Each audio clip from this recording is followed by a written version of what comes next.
Hoje eu queria fazer uma análise bem rápida, bem objetiva sobre o resultado da eleição deste domingo aqui no estado do Piauí.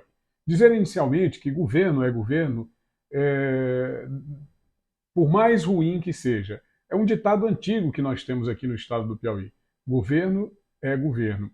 Eu não acho que tenha sido menosprezado o governo, mas acho que o governo usou toda a sua força, todo o poder da máquina, abusou inclusive desse poder político e econômico nas eleições agora de 2 de outubro, sobremaneira nos dias finais para o processo de votação. Inclusive, as próprias autoridades policiais federais são capazes de demonstrar essa situação.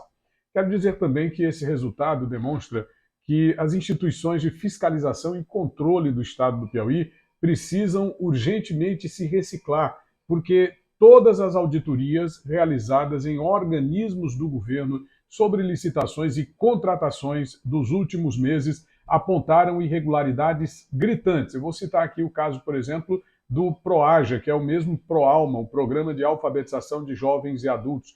Posso citar também o caso da Secretaria Estadual de Saúde, com contratações irregulares de empresas privadas que dispensaram recursos da ordem de 117 milhões de reais, 3,9 milhões dos quais para um instituto de pesquisas que passou a campanha inteira criando um estado mental para colocar o candidato governista na dianteira.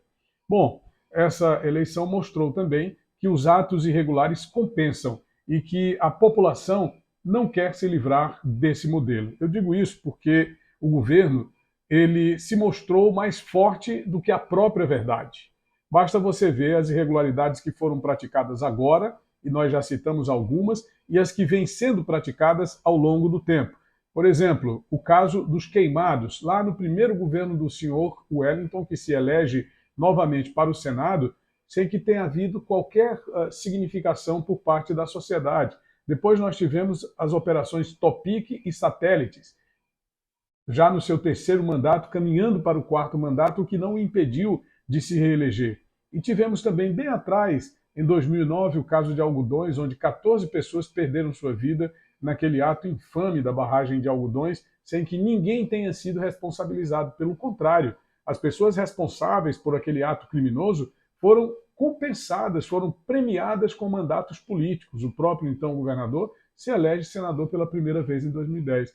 E com relação ao caso nacional, talvez a gente possa dizer que os institutos de pesquisa ficaram desmoralizados, mas a gente pode dizer também que os avanços anunciados pelo governo do presidente Bolsonaro, como por exemplo o PIX, como por exemplo o Auxílio Brasil de R$ 600 e uma série de outros benefícios, o caso dos velhinhos que não precisam mais apresentar prova de vida, e tantas e quantas obras físicas que foram realizadas não foram percebidas pela população como ato do governo Bolsonaro. Então, é realmente uma eleição sui generis, talvez uma das mais diferenciadas da história recente do nosso país. É isso.